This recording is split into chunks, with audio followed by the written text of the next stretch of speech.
السلام عليكم ورحمة الله وبركاته.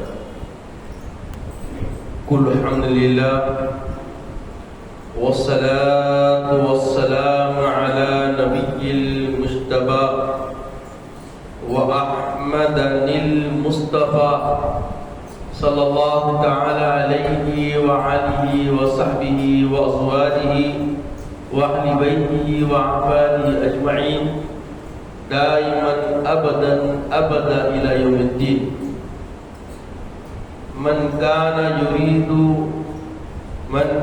يريد الحياة الدنيا وزينتها نوفي إليهم أعمالهم فيها وهم فيها لا يبخسون.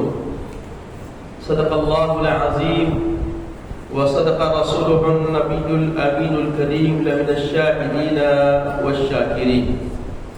تمام تعریف اللہ جل مجدہ کے لیے سزاوار ہے جو سارے جہاں کا مالک و ملجا ہے، جس کے دست قدرت میں کل جہاں کی بادشاہت ہے، جو چاہتا ہے کر گزرتا ہے، اس کے اختیار کو کوئی روک نہیں سکتا. وہ قدیم ابد الآباد سے ہے اور ہمیشہ ہمیشہ رہنے والا ہے. میں گواہی دیتا ہوں کہ نہیں ہے کوئی معبود برحق لائق عبادت سوائے اللہ جل مجدہ کے، اور میں یہ بھی گواہی دیتا ہوں کہ محمد عربی صلی اللہ تعالی علیہ وآلہ وسلم اللہ کے بندے اور خاص رسول ہیں. صلاۃ و سلام نازل ہو ہمارے آقا نامدار حضور تاجدار محمد عربی صلی اللہ علیہ وسلم پر، آپ کی آل پر، آپ کے اصحاب پر. بزرگان دین، برادران اسلام، اللہ جل مجدہ کا ارشاد ہے: من کان یرید الحیات الدنیا وزینتها نوفی الیہم اعمالهم فیہا وهم فیہا لا یبخسون. اللہ جل مجدہ فرماتا ہے جو دنیا کی زندگی اور آرائش چاہتا ہو ہم اس میں ان کا پورا پھل دے دیں گے اور اس میں کمی نہ دیں گے. عزیز اور بزرگوں،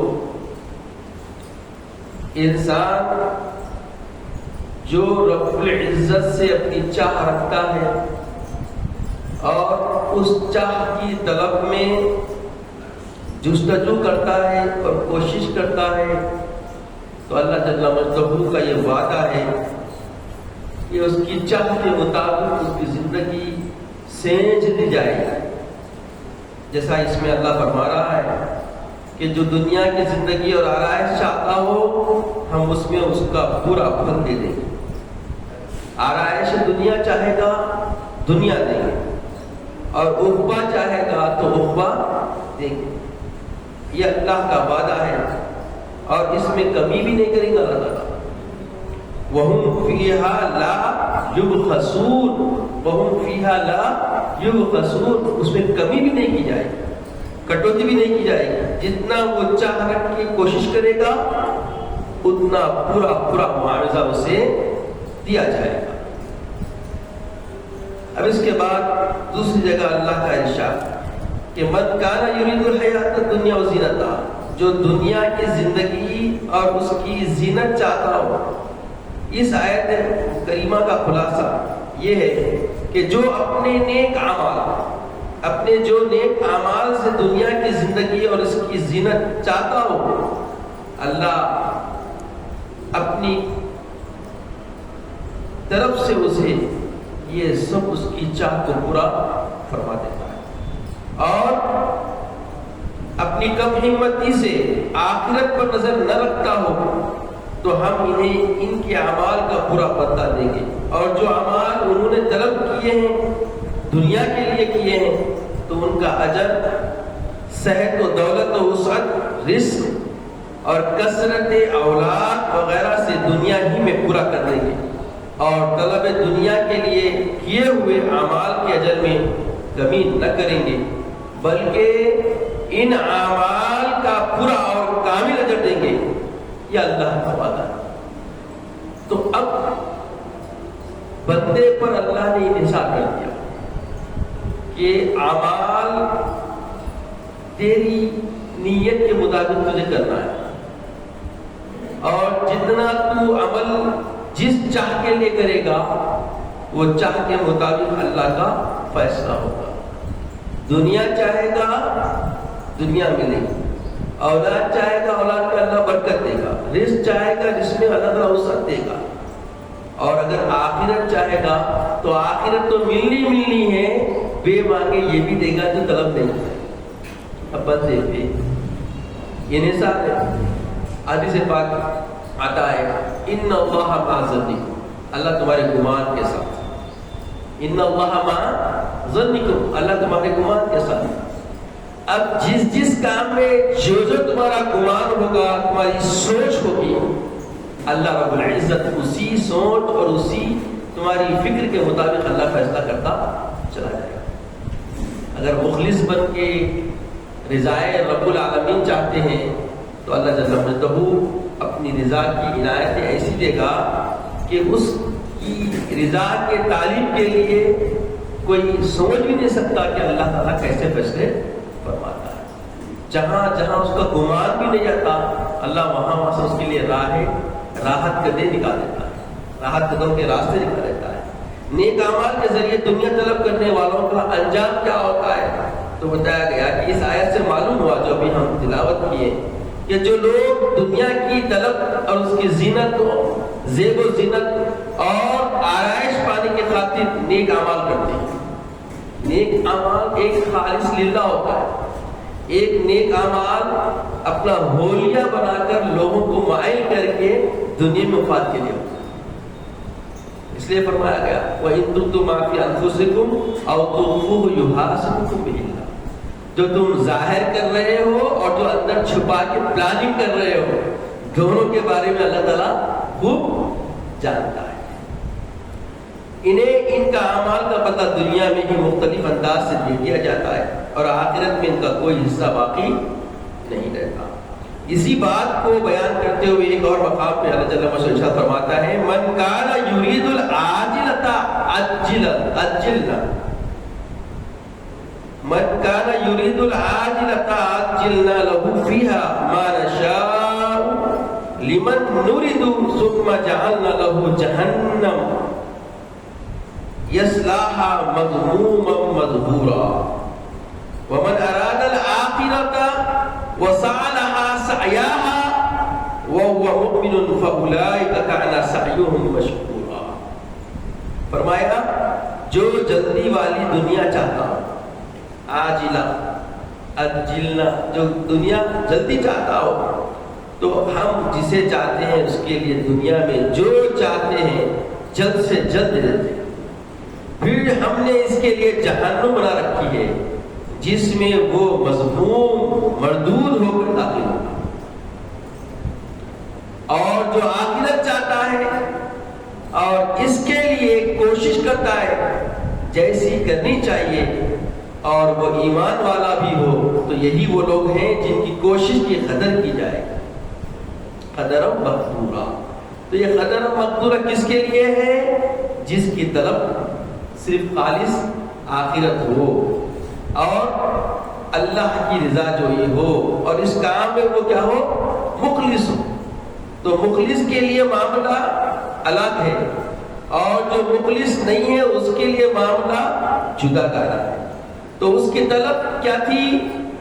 یرید العاجلۃ عجلنا له فیها ما نشاء، جسے ہم چاہتے ہیں بس طلب کر رہا ہے جلدی دنیا ہونا، لے دنیا جلدی لے دے۔ اور جو آخرت کے لیے کوشش کرتا ہے اور وہ ایمان کی حالت میں ہوتا ہے تو فرمایا کہ فَأُولَٰئِكَ كَانَ سَعْيُهُم مَّشْكُورًا، ایسا نوازیں گے، ایسی قدر کی جائے گی کہ دنیا میں بھی اس کو سرفراز کیا جائے گا، ظفر عطا کی جائے گی، کامیابی عطا کی جائے گی، اور آخرت میں بھی اس کے لیے بہترین طریقے سے اس کا استقبال اور اس کی قدر و منزلت بتائی جائے۔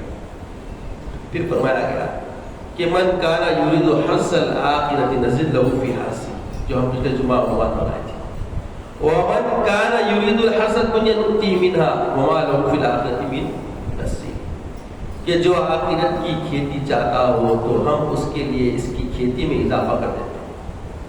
یعنی ہر کام میں وہ دنیا میں فوری رزلٹ نہیں دیکھ رہا. اس کا مقصد یہ ہے کہ آخرت میں اللہ تعالیٰ اس کے لیے خیر کا معاملہ کرے.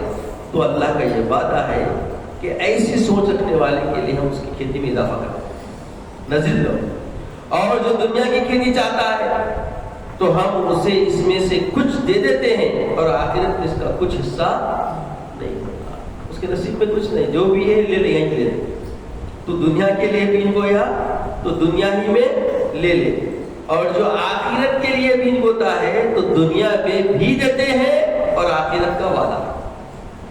اب ترمذی شریف کی روایت میں کہ جب حضرت شفیہ اصبعی رضی اللہ عنہ نے حضرت ابو ہریرہ رضی اللہ عنہ سے عرض کی میں فلاں فلاں کے حق سے عرض کرتا ہوں کہ مجھے کوئی ایسی حدیث سنائے جسے آپ نے رسول اکرم صلی اللہ تعالی علیہ وسلم سے سنا سمجھا اور جان لیا. حضرت ابو ہریرہ رضی اللہ عنہ فرمایا اچھا میں تمہیں ایک حدیث سناتا ہوں جسے میں نے حضور پاک صلی اللہ تعالی علیہ وسلم سے سنا سمجھا اور جانا ہے. پھر آپ نے سسکیاں لینے لگے. آپ کو سسکیاں شروع ہو گئی. سسکیاں لینے یہاں تک کہ بے ہوش ہو گئے. میں نے تھوڑی دیر انتظار کیا اور جب آپ پھر سے ہوش میں آئے اسی مقام پر مجھ سے بیان فرمایا اور اسی وقت ہم دونوں کے سوا کوئی تیسرا آدمی یا نہ تھا. خود ابو ہریرہ بیان کرنے لگے کہ میں پھر وہ بولتے بولتے پھر بے ہوش ہو گئے. جب ہوش آیا تو منہ صاف کر کے فرمایا میں تم سے ایک حدیث بیان کرتا ہوں جسے نبی کریم صلی اللہ علیہ وسلم نے اس مقام پر مجھ سے بیان فرمایا اور اس وقت یہاں ہم دونوں کے سوا اور کوئی نہیں تھا. پھر آپ سسکیاں لینے لگے یہاں تک کہ بے ہوش ہو کر منہ کے بل جھاگ گراتے ہوئے جھک گئے. میں نے کافی دیر تک آپ کو سہارا دیا اور جب ہوش آیا تو فرمایا رسول اللہ صلی اللہ علیہ وسلم نے مجھے ارشاد فرمایا جب قیامت کا دن ہوگا تو اللہ سبحانہ و تعالیٰ بندوں کی طرف متوجہ ہوگا اور تاکہ ان کے درمیان فیصلہ فرمائے. اس وقت تمام امتیں گھٹنوں کے بل بیٹھی ہوں گی اور سب سے پہلے 3 آدمیوں کو بلایا جائے. سب سے پہلے 3 آدمیوں کو بلایا جائے گا. جس نے قرآن یاد کیا ہوگا حافظ قرآن ہوگا. جو اللہ تعالیٰ کے راستے میں قتل کیا گیا شہید ہوگا. اور زیادہ مالدار شخص. اور اللہ تعالیٰ اس قاری سے فرمائے گا کیا میں نے تمہیں وہ کلام نہ سکھایا جو میں نے اپنے حبیب پاک صلی اللہ علیہ وسلم پر نازل کیا تھا. وہ عرض کرے گا ہاں یا رب. اللہ تبارک و تعالیٰ فرمائے گا تو نے اپنے علم کے مطابق کیا عمل کیا؟ تلاوت کرتا رہا. اللہ تعالیٰ فرمائے گا تو نے جھوٹ کہا. اللہ سے پوچھا تو وہ کہے گا کہ میں تلاوت کرتا رہا. اللہ فرمائے گا کذبتا تو نے جھوٹ کہا. اور فرشتے بھی کہیں گے کہ تو جھوٹا ہے. اور اللہ تعالیٰ فرمائے گا تو تلاوت قرآن سے یہ چاہتا تھا کہ کہا جائے فلاں قاری ہے تو وہ تجھے کہہ دیا گیا. تیری طلب تھی کہ تیری تعریف ہو, تیری وجاہت کو لوگ مانے تو لوگوں نے مانا. تیری وجاہت کا معاملہ پورا ہوا. پھر اس کے بعد اس کو منہ کے بل کھینچتے ہوئے جہنم میں ڈھکیل دیا جائے گا. پھر دولت مند کو بلایا جائے گا اور اس سے اللہ تعالیٰ فرمائے گا کیا میں نے تجھے مال میں اتنی وسعت نہ دی کہ تجھے کسی کا محتاج نہ رکھا؟ وہ عرض کرے گا ہاں یا رب العزت. اللہ تبارک و تعالیٰ فرمائے گا میری دی ہوئی دولت سے تو نے کیا عمل کیا؟ اللہ سوال کرے گا جب تو مانتا ہے دولت میں نے دی تو نے اس کا کیا کیا؟ عرض کرے گا ہاں یا رب تو نے دی. تیری دی ہوئی دولت کو میں نے اس کے ذریعے قریبی رشتہ داروں کے ساتھ صلہ رحمی کرتا رہا اور خیرات کرتا رہا. اللہ تعالیٰ فرمائے گا کذبتا تو نے جھوٹ کہا, تو جھوٹا ہے. اور فرشتے بھی کہیں گے کہ تو جھوٹا ہے. اور اللہ تعالیٰ فرمائے گا تو صلہ رحمی اور خیرات سے یہ چاہتا تھا کہ کہا جائے فلاں بڑا سخی ہے تو ایسا کہا گیا، اب تو چلا جا، آج کے دن ہمارے پاس تیرے لیے کوئی شے نہیں۔ پھر شہید کو لایا جائے گا، پھر شہید کو لایا جائے گا، اور اس شہید سے اللہ تعالیٰ فرمائے گا تو کس لیے قتل ہوا؟ وہ عرض کرے گا کہ تو نے مجھے اپنے راستے میں جہاد کرنے کا حکم دیا تو میں نے لڑائی کی یہاں تک کہ میں شہید ہو گیا۔ اللہ سبحانہ و تعالیٰ اس سے فرمائے گا تو جھوٹا ہے، کذب کا، تو نے جھوٹ کہا۔ اس کے بعد فرشتے بھی کہیں گے کہ تو جھوٹا ہے۔ اللہ تعالیٰ فرمائے گا تیری جہاد کرنے سے نیت یہ تھی کہ لوگ کہیں فلاں بڑا بہادر ہے، فلاں بڑا جیالا ہے، بہادر ہے، تو یہ بات کہہ دی گئی، تو چلا جا، آج کے دن ہمارے پاس تیرے لیے کوئی شے نہیں۔ حضرت ابو ہریرہ رضی اللہ تعالیٰ عنہ فرماتے ہیں پھر رسول پاک صلی اللہ علیہ وسلم نے میرے زانوں پر اپنا دست اقدس مارتے ہوئے فرمایا، اے ابو ہریرہ رضی اللہ تعالیٰ عنہ، اللہ تعالیٰ کی مخلوق میں سے پہلے انہی 3 آدمیوں کے ذریعے جہنم کو بھر دیا جائے گا اور بھڑکایا جائے گا۔ یہی حدیث جب حضرت امیر معاویہ رضی اللہ تعالیٰ عنہ کے سامنے بیان کی گئی تو آپ نے فرمایا ان تینوں کا یہ حشر ہے تو باقی لوگوں کا کیا حال ہوگا؟ پھر آپ نے بہت روئے، یہاں تک کہ لوگوں نے خیال کیا کہ آپ جان دے دیں گے۔ پھر جب حضرت امیر معاویہ رضی اللہ عنہ کو ہوش آیا تو آپ نے چہرہ پوچھ کر کہا اللہ تعالیٰ اس کے رسول پاک صلی اللہ علیہ وسلم سچ فرمایا، من کان یرید الحیات الدنیا وزینتها نوفی الیہم اعمالهم فیہا وهم فیہا لا ينقصون اولئک الذین لیس لهم فی الآخرة الا النار وحبط ما صنعوا فیہا وباطل ما كانوا یعملون۔ جو دنیا کی زندگی اور اس کی زینت چاہتا ہو تو ہم دنیا میں انہیں ان کے اعمال کا پورا بدلہ دیں گے اور انہیں دنیا میں کچھ کم نہ دیں گے۔ یہ وہ لوگ ہیں جن کے لیے آخرت میں آگ کے سوا کچھ نہیں، اور دنیا میں جو کچھ انہوں نے کیا وہ سب برباد ہو گیا اور ان کے اعمال باطل ہیں۔ اس کو ترمذی نے اس کو مفصل انداز میں بیان کیا۔ تو عزیزوں اور بزرگوں، ان احادیث اور ان آیات کریمہ سے صاف شفاف طریقے سے ہمارے سامنے اپنے اعمال کے کرنے اور اس کے نتیجہ حاصل کرنے کے ذریعے واضح بیان ہو گئے۔ اب ہمیں چاہیے کہ ہم اپنی ذات کا محاسبہ کریں کہ ہم کس طرز سے، کس طریقے سے اپنے اعمال کر رہے ہیں، ہماری کاوشیں، ہماری کوششیں ہو رہی ہیں، اور ہمارے پیش نظر اپنے کوششوں، کاوشوں، اعمال کے ساتھ ہمارے پیش نظر کون سی نیت کار فرما ہے۔ اگر ہم مخلص ہیں، رضائے رب العالمین ہیں، اطاعت حبیب اللہ علیہ الصلوۃ والسلام مقصود ہے، تو سمجھ لیجئے کہ اللہ نے تمہارے لیے خیر رکھا ہے، دنیا بھی تمہارے لیے بہتر ہوگی اور آخرت کی بہتری کا اللہ نے وعدہ فرما دیا۔ اور اگر ہم مفاد پرست ہیں، موقع پرست ہیں، موقع شناس ہیں، یہ جو کہاوتیں ہیں ہمارے سامنے، اور اسی دائرے میں ہماری زندگی کا پوری سعی، پوری کوشش، پوری کاوش جا رہی ہے، چل رہی ہے، تو سمجھ لیجئے کہ ہم اسی دائرے میں رہیں گے اور یہیں پہ سب کچھ مل جائے گا، اور آخرت میں سوائے رسوائی کے ہمارے ہاتھ کچھ آنے والا نہیں۔ عزیز اور بزرگوں، اللہ تعالیٰ کو عاجزی پسند ہے، اور عمل اچھے سے اچھا کرنے کے بعد بندہ دل کی گہرائی سے عاجز ہونا، اور اس کا یہ عجز، یہ اس کا عاجز ہونے کی طبیعت جو ہے خود بخود لوگوں کو سمجھ میں آ جاتا ہے۔ اگر کوئی وقتیہ طور پر اسے احمق سمجھ بھی رہا ہے تو اس سے جیسے جیسے رابطہ بڑھتا چلا جاتا ہے، لوگ اس کو اپنا ہمنوا بنانا شروع کر دیتے ہیں، اس کے لیے خیر سوچنا شروع کر دیتے ہیں۔ اسی لیے اللہ تعالیٰ تائبین کو بہت پسند کرتا ہے۔ اگر ہم ابھی ایک لمحہ گھڑی پہلے بھی ہماری زندگی کا قرینہ جو آیات مبارکہ اور قرآن کے ذریعے ہمارے سامنے جو پیش کیا گیا ہے اور جو حدیث مبارکہ نے وضاحت فرما دی ہے، اگر اس دائرے میں رہ چکا ہے، بس لمحہ بھر میں ہم نے دل سے ندامت کر لی اور عزم کر لیا کہ مولا یہ غفلت اب چھوڑ دیں گے، اب آنے والی زندگی میں غفلت سے بالکل تیس رہیں گے اور ہم تیرے خیر کے طالب اور تیرے حبیب کے وفادار بن کے زندگی گزاریں گے، بس ہو گیا، معاملہ پلٹ گیا، ایک لمحے میں وہ اللہ کے عطیہ بندوں میں شامل ہو گیا۔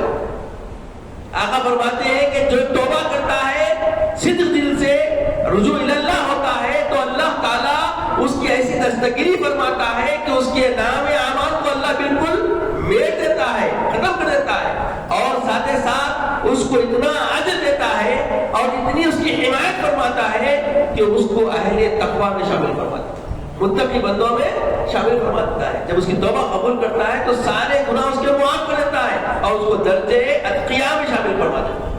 تو سوچیے عزیز و بزرگوں، اللہ تعالیٰ کیسے ہم سے محبت کرتا ہے، کیسے ہمارے ساتھ لاڑ کرتا ہے کہ ایک لمحہ پہلے ہم سیاکار تھے، ریاکار تھے، عیار و مکاری سے بھرے ہوئے پلیتے تھے، اور جب ہم محاسبہ کر کے اپنی زندگی میں اپنے آپ کو فوری تائب کر کے اللہ کی بارگاہ میں پیش کرتے ہیں تو اللہ ایسے صاف کر دیتا ہے کہ کوئی گویا گناہ تم سے ہوا ہی نہیں۔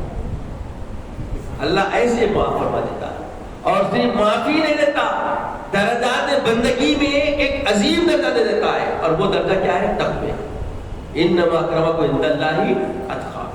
اور تم میں اگر کوئی معزز ہے اللہ کے نظر میں، اللہ زیادہ مجدہ کے پاس، تو وہ کیا ہے؟ اہل تقویٰ ہے۔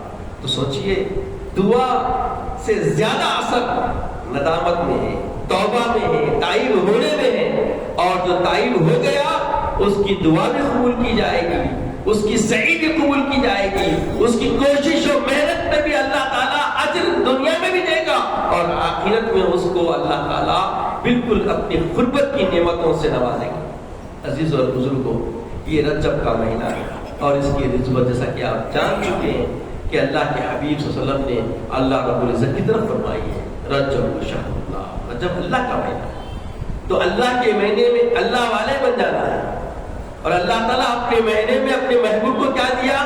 وہ بھی 27 رجب ہم سب کو علماء متقدمین کے قول کے مطابق 27 رجب میراج مبارک حبیب پاک علیہ السلام کو اللہ نے عطا فرمایا، اور اللہ تعالیٰ اس کو بھی اپنی شان کے ساتھ بیان فرمایا، سبحان الذی، پاک ہے وہ ذات، یعنی دینے والا ہر عیب سے پاک ہے، ہر عیب سے مبرہ ہے۔ تو ایسا رب جو بے عیب ہے وہ ہمارا مالک ہے، اور اس کا وعدہ ہے ہماری حمایت کرنے کا، اور حمایت انہی کی کرے گا جو اپنی زندگی کا ہر لمحہ، ہر قرینہ، ہر کوشش، ہر صحیح اس کی رضا کے لیے صرف کرے اور اس کی رضا کا طالب بن کے گزارے، تو اس کو دنیا میں بھی سرخرو کر دے گا اور آخرت میں بھی سرفرازیاں عطا فرمائے گا۔ سوچ نہیں سکیں گے، ایسے اجر سے نوازے گا، اور اہل محشر دیکھ کے پوچھیں گے کہ بھئی یہ تو ہمارے ساتھ نماز پڑھنے والا تھا، یہ ہمارے ساتھ رہتا تھا، ہمارے پڑوس میں رہتا تھا، مگر کبھی کوئی ایسا عمل دیکھے نہیں کہ اتنا اجر اس کو مل جائے، یہ کہاں سے کما لیا؟ بس اس کے بیچ رہ کے اس کی نیت کو دیکھ نہیں سکتے۔ جس نے اپنی نیت کی تطہیر کر لی، اپنے عزم اور حوصلے اور کام میں اخلاص کو اختیار کر لیا، خلاص اب وہ سب سے مستثنا ہو گیا، اللہ کی نظر میں سب سے الگ ہو گیا، رہے گا سب کے ساتھ، بیٹھے گا سب کے ساتھ، مگر جب بیٹھے گا، چلے گا، پھرے گا، مگر اس کا عمل، اس کی سعی، اس کی کوشش رب کے خوف سے، لوگوں کے خوف سے نہیں، لوگوں کے مقابلے کے لیے نہیں، لوگوں کو دکھانے کے لیے نہیں، لوگوں کے بیچ میں اترانے کے لیے نہیں، بس اللہ رب العزت کی نظر میں اپنے آپ کو منوانے کے لیے، اللہ رب العزت کا شیدائی کہلانے کے لیے، اللہ رب العزت کی محبت کا دم بھرنے کے لیے، اللہ کے محبوب کے داؤں کو سراتے ہوئے اللہ کے قربت کے پھریرے لینے کے لیے جب وہ صحیح کرے گا تو اللہ تعالیٰ اسے نوازتا جائے گا، یہاں دنیا میں بھی نوازے گا اور عقبہ اس کا انتظار کرے گی۔ اللہ تعالیٰ سے دعا ہے کہ یا الہ العالمین ہمیں نیک توفیق عطا فرما، نیک ہدایت عطا فرما، صالح اعمال کی توفیق عطا فرما، اسلام کی زندگی عطا فرما، عزت کی زندگی عطا فرما، خاتمہ بالخیر فرما، وقت رضا کلمۃ طیبہ عطا فرما، اپنے حبیب پاک صلی اللہ علیہ وسلم کا دیدار عطا فرما۔ سبحان اللہ و بحمدہ، سبحان اللہ العظیم والحمد للہ رب العالمین۔ حضرات ایک